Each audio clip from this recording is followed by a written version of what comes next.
Hey everybody, welcome back to the Elijah Rising podcast, where we discuss the myths, misconceptions, and most asked questions about sex trafficking. Today I am subbing in for Adam Cheney, who is here but operating the camera. And I'm joined by David Gamboa, who is many times behind the camera. Welcome, David. Glad to be here. Yeah, I mean, you're never here because we don't office here. Just kidding. We're always here. But we are glad to have you.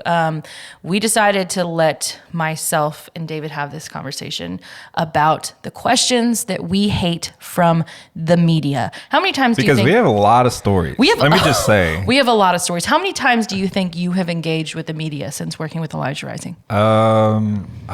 Probably maybe 60 times. Same. Yeah, it's pretty incredible how many times we've gotten a call. And to those who don't know, it doesn't look like, hey, let's plan for 3 weeks. What does it look like? Someone from media calls. What does it sound like? News breaks. We'll get a call like 11 a.m. with a news reporter saying, hey, we're doing this story. Can you be ready for an interview in like the next 30 minutes? Yes, 30 minutes. So we all run to our computers, do our research, figure out what the story is, what happened. And make sure that it's something that we should be talking about or should not be talking about. And then you never know what type of reporter you're going to get. Sometimes they really do want to report on the story to help further the movement to fight sex trafficking. Other times they're just really doing it to create sensation. Yeah, sometimes they're being opportunist. Sometimes they're aiming to paint Elijah Rising even in a bad light because you just never know what you're going to get. You kind of hope for the best, prepare for the worst. Yeah, and I'll say we love the media. Like, we're not doing this episode because, we want to foster some hateful relationship towards journalists or we media. Love the media. We need the media. Is so powerful. Messaging is so powerful. The messaging of what happens in our world determines a lot of the outcomes. Absolutely. Which we'll share about in this podcast. And I need a disclaimer. Maybe you disclaimered for yourself, but I need a larger disclaimer for myself, because I know that I will visibly and audibly convey frustration in this podcast. I can feel it. I was excited. This was my topic idea. But this doesn't, my passion, my frustration, my anger or zeal do not reflect any lack of respect for the media, because honestly, we need them to report on what we're doing. We need them. We're grateful. We're so grateful. We've had so many good experiences with all different types of media, local, international. But my frustration is with narratives that harm women and men who are trying to overcome sex trafficking. And those narratives that get funneled into the media unknowingly, that's what makes me very angry. So please do not read all of my frustration, saltiness, anything as towards people who have tried to help us in the media. It's really towards this narrative. Yeah, and if you're a journalist and you're watching this, we hope you find this episode helpful. Yes.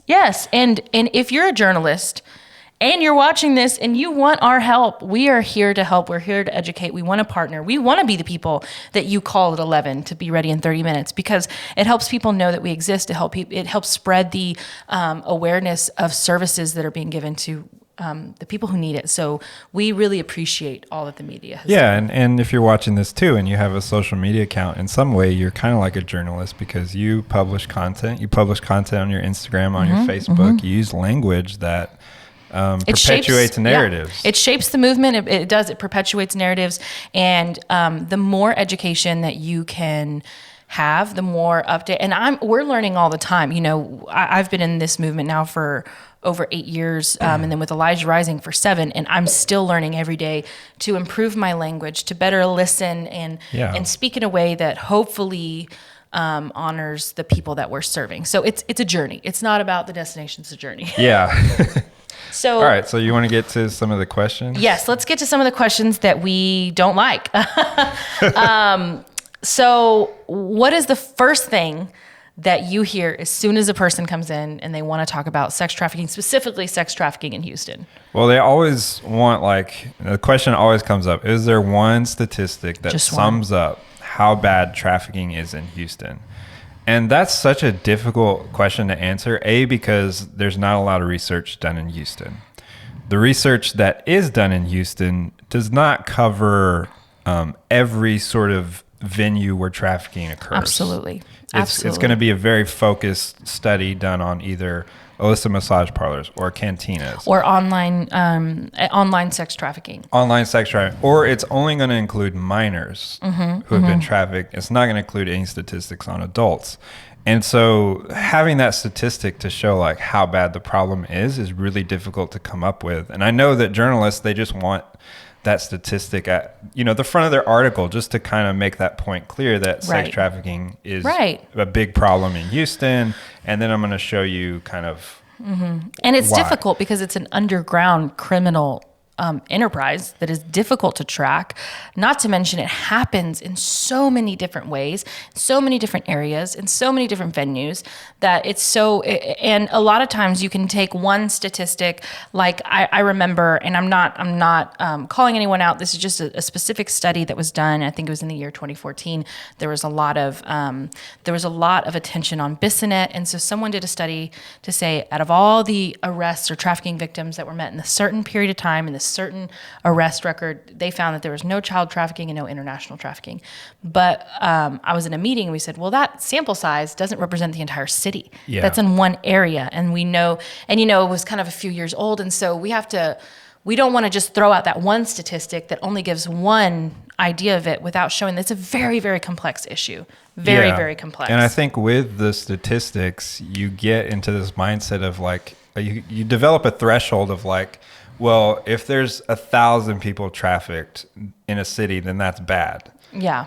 And it's like, even one person trafficked in a city is not okay. Yeah, and it's something it's a network that moves across cities. And I would say the other thing that journalists say a lot that is kind of hard because sometimes they throw it out in the middle of something live. They say, well, Houston's the #1 city for trafficking in the United States, or in the world.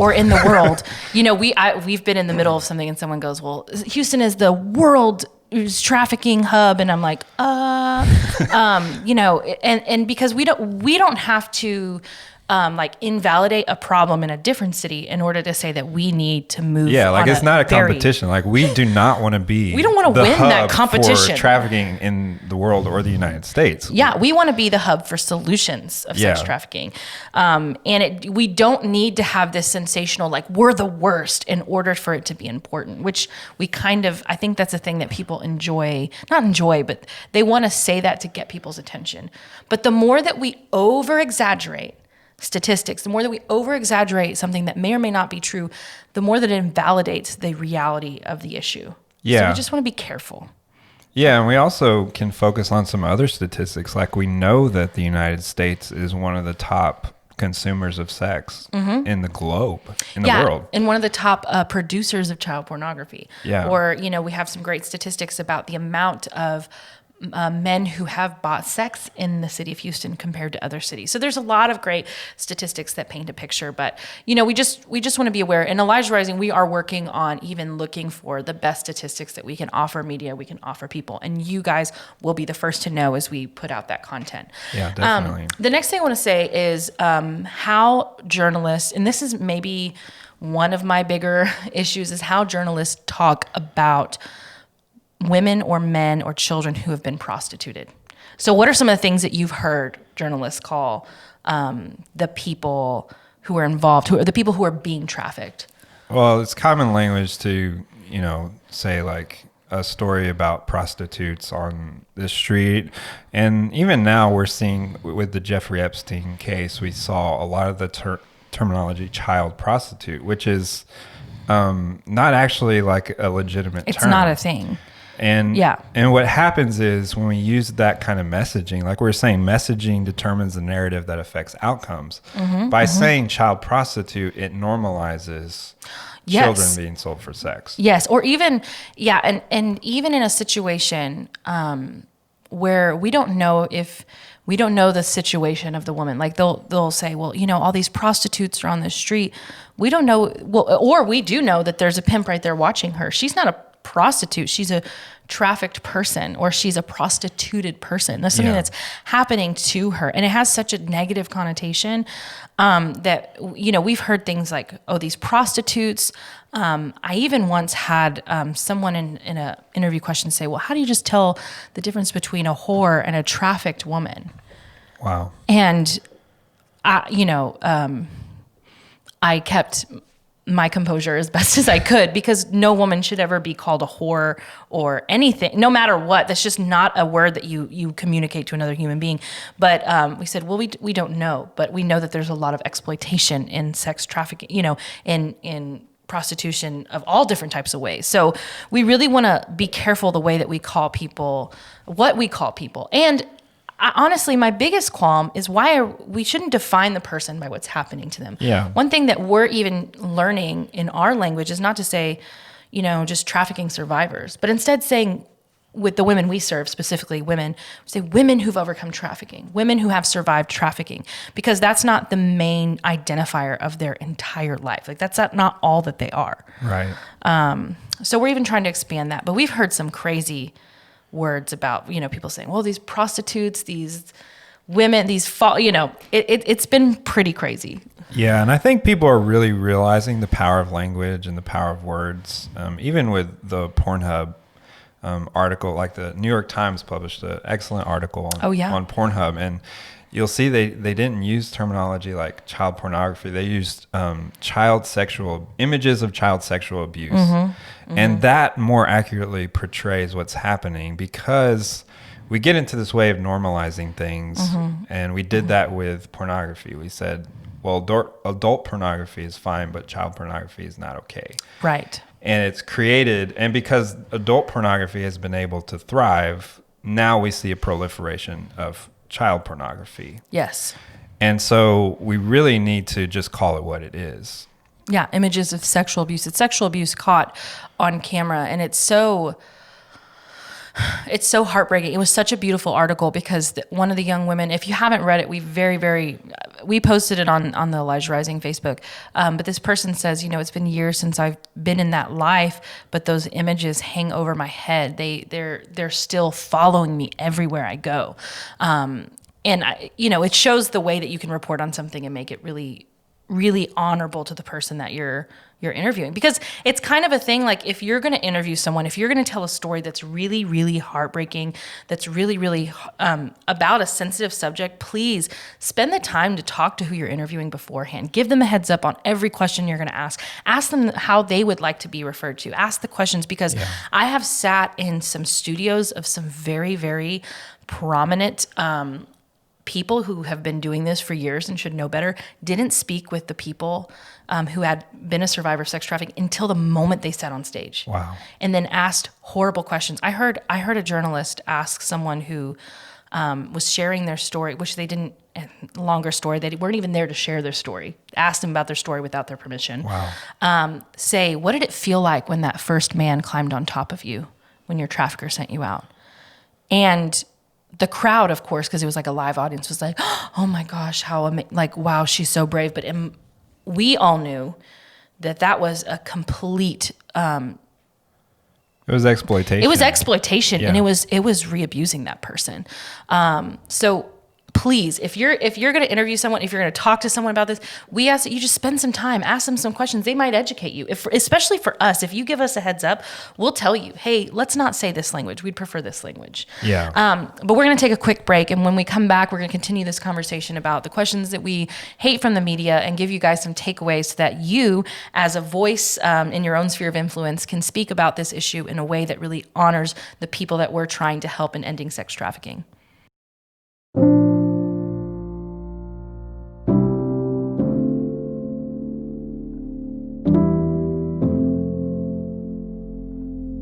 When we began to face the issue of sex trafficking, we were devastated by the number of survivors who struggled to find lasting and safe employment. We realized that a major part of the recovery process had to be economic empowerment.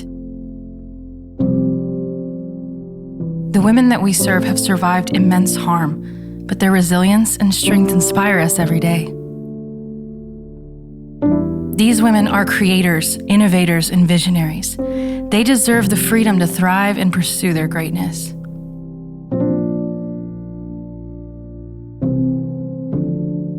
At Elijah Rising, we create hand-built goods that empower women who have survived human trafficking. We know that you're going to love what we make at Elijah Rising Goods because we believe in the goods that we create, and we believe in the amazing women that produce them.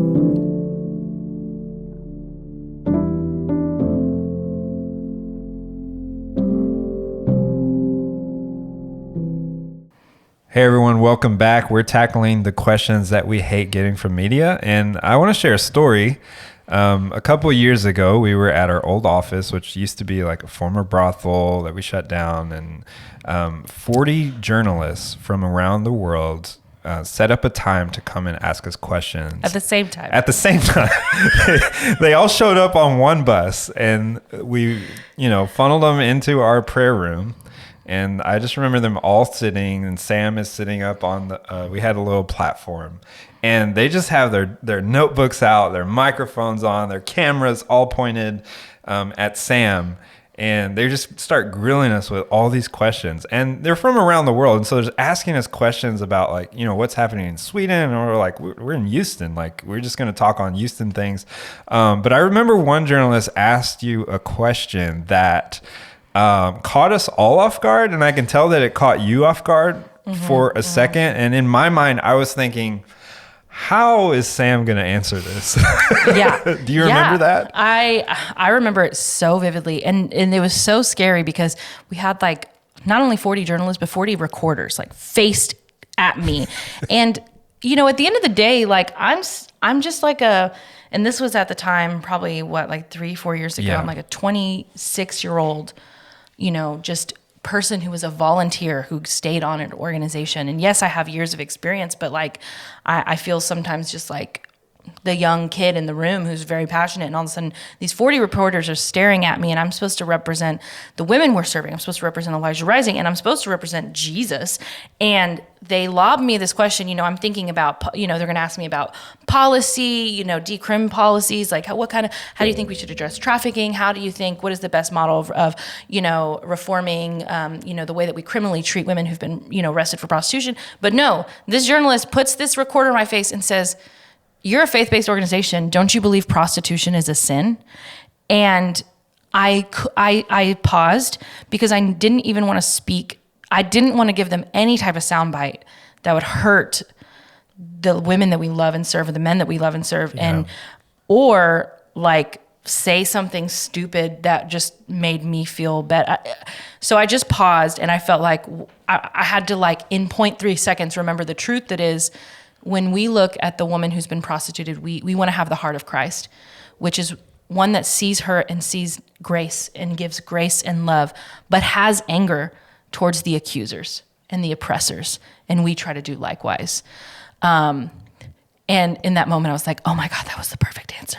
Because I was terrified. And one thing that we've had to learn was that reporters will try to some reporters will try to get you to say things that are not representative of your heart. And we have to, even as a woman, I have to take my power and my right to not fall to that, and say, this is actually what I believe. I don't have to twist my words to what you want. And I've had one interviewer 3 times say, well, don't you feel this way? Don't you feel this way? 3 different ways. I said, I'm not going to repeat that question because I don't actually believe it, which is, frustrating. But I understand they're trying to loop together a story. And sometimes the complexity of trafficking doesn't fit perfectly in the narrative that they're trying to portray. Exactly. Which is a backwards way of reporting in the first place. It's just not right. And another thing that isn't right, while we're talking about things, here, another thing that I've seen, which isn't a question, or it is a question that I've seen, is I've been alongside some amazing organizational leaders, overcomers of trafficking, who are being invited by reporters to speak as an expert in the field. They're being invited to speak as a person who has changed laws, as a person who has led nonprofits, as a person who has written policy, as a person who has advised prosecutors across the country, as a person who advises nonprofits, and without consent, ask them about their trafficking story because they find out that they have a lived experience of being trafficked without permission. And this is so offensive in so many ways, because if someone gives you permission, they say, hey, I'm happy to talk about that, that's fine. But if you are inviting them as an expert and all you do is define them by the worst thing that happened to them in their life, maybe a decade, 2 decades ago, that is so disempowering, and I can't stand to see it. And I've seen it happen, and I've seen it happen on live television. Yeah. Where we can't pause and say, no, I didn't agree to this. And you then have to bend your story of trauma to facilitate the needs of someone else's, performance. And so you cannot do that. I implore you, media people, journalists, if you invite an expert in human trafficking who so happens to be an overcomer, you need to ask, how would you like to be introduced? What are you comfortable sharing today? How can we highlight and even if they say, hey, we would love for you to share your story, and that's why they want to come, say, what else can we highlight about the amazing things you've done to fight trafficking? Yeah. And really what I've encountered with some journalists is they'll even ask, like, what is okay language for me to use? What questions are okay? And they even will send their questions beforehand. It's so smart. And that's so helpful. It takes a little bit more work on their end to come up with what they're going to ask beforehand. But, do that extra work just to show dignity and respect to another person before just lobbing, a question like that on someone. Yeah, because it's your day at work, and we understand that you go through the motions, and not everyone is trauma informed. Like we don't hold that against you, but ask questions.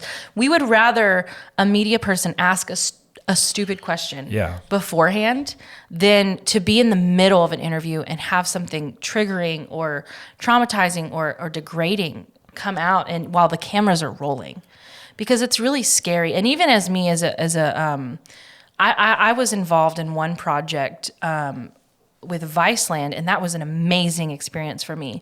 But unfortunately, they lost a piece of footage where they were saying, "Why are you passionate about trafficking?"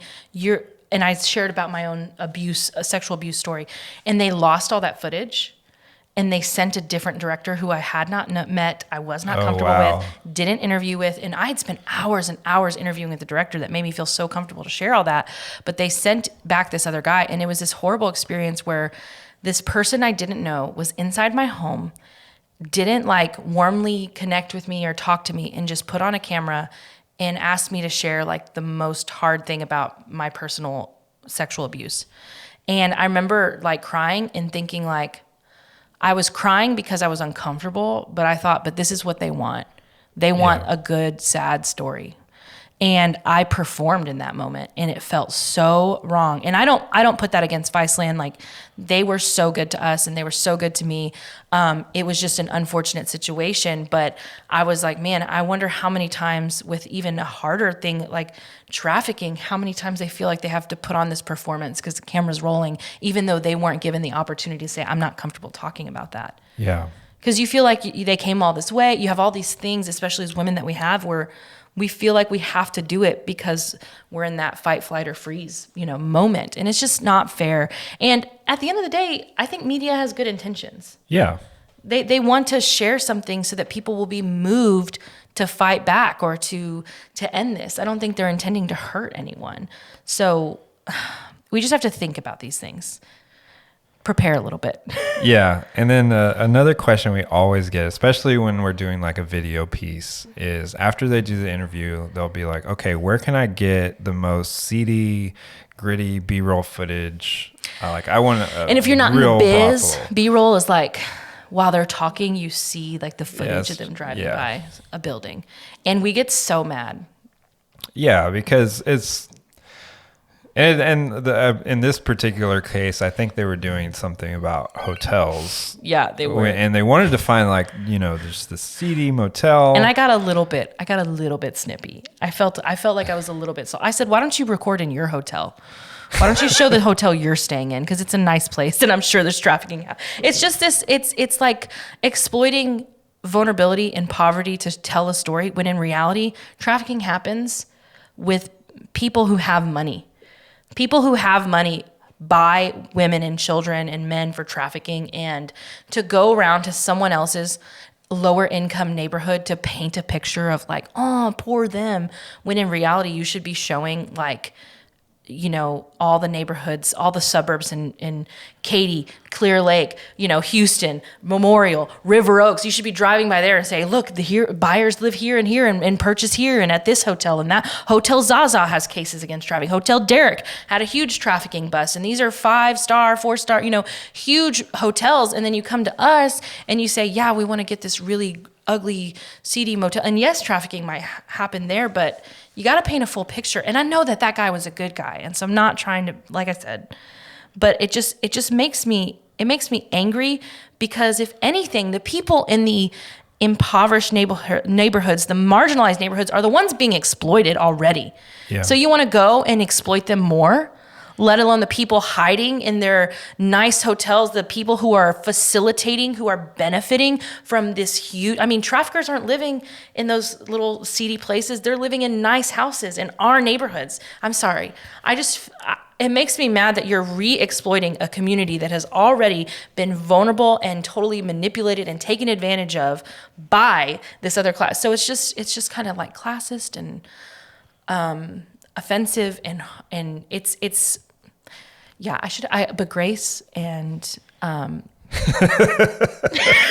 sorry, I feel strongly about it, because it like I said, it's not that media person's fault. Yeah, it just, a lot of times they have to turn around a story in a day, and they're just kind of perpetuating whatever stereotype. And they landed on a personal landmine of Sam's frustration with the exploitation of marginalized people. And I'm like, how dare you ask me that question?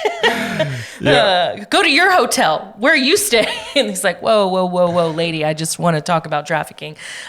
So yeah, don't come into the Elijah Rising office and ask for seedy footage. I do have one funny story that we can kind of wrap up with. This was when we created the petition to go against this sex robot brothel. Oh, and it just created this media frenzy. I mean, I think it was published in at least thousands of publications, like The Guardian and Forbes. The View talked about us. The View. We were on The View. Maybe we'll Angry religious groups fight robot brothel. Maybe we'll put a little clip on that at the end of this episode. Whoopi Goldberg did not. I don't know. Copyright issues. Maybe. Yeah. I don't know. We'll see. It's on the internet. But anyways, it was during that time, and I remember it was the day of our gala. We had our big annual gala, and so everybody's running around getting stuff ready.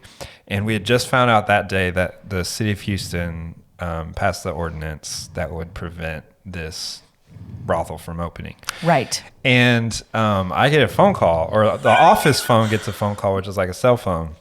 And so our admin at the time answers it, and they call and they're like, hey, we want to speak to David. Which the protocol is that all media goes directly to David so that he can figure out, what to do. So I'm like scrambling. I don't remember what I was trying to do, trying to set up sound or something. And someone hands me a phone, and it's like, someone's calling you.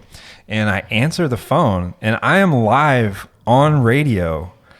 And I don't know if you've seen Parks and Rec, but it was like that radio channel. With like the fart noises. Yes, and like yes, all the noises. And I can hear all the noises on my phone. So they're asking me questions about they're like, hey, have you seen these dolls? Do you think these dolls are attractive? And I'm just like trying to navigate my way. And mind you, remember David said I'm really good under pressure in these situations. And I had just had a baby. A newborn. I was like 5 days postpartum this time. So I couldn't help with any of the media frenzy, which part of me, I was like, hold it, like, dang it, I want to be there. I really missed you during that time. And so that was like, it wasn't a disaster. I dodged all his questions, and I think it ended up being fine. I don't know. If you ever find the recording, let me know, because we need that. We need that for the blooper reel. And actually, I know David said this was the last story. We have two more things that have happened, media stories that I want to share that have happened. One thing is that they took audio from you talking to someone when you weren't on camera. Yeah, me and Kathy were outside at the campus, and we were just talking, making a side note. Kathy Gibbons. They didn't publish any confidential information. I think we said, it's going to be so great or something, but they used that little clip while the cameras weren't rolling, which is a great thing to know. Which this is kind of funny. So if you just came for like hard hitting data, you might want to log off. But this is the reality: is when you're getting interviewed, they keep the mics on when you're not. Yeah, they keep them live. And if you're a journalist, you should ask permission about that audio. But one time I was getting mic'd up for a show, and that I was being interviewed for, and they took my shirt up over my brassiere without permission to hook my mic up. And mind you, like I was clothed underneath my shirt, but he like lifted my shirt up and I was like, whoa, okay. In the middle of my office, thank God, like you guys weren't there or hooked the mic up, but I forgot the mic was on. So he walked the corner around and I said, I was just sexually assaulted by a sound man. And then I walked by and I was like, you heard everything I just said. And he was like, yes. So, with that, yeah, so if you're a nonprofit or, you get interviewed frequently, just take that note down. Take that note. Please do not remove my shirt. Learn from our mistakes. Yeah, and remember, you have a sphere of influence. You are like a journalist. You're putting information out there. Get educated with the way that you spread, advocacy and awareness about human trafficking so that people can really share and promote a narrative that helps the people that we are trying to, help. Yeah. So if you have any questions, leave them in the comments of our YouTube video. Go ahead and hit the like.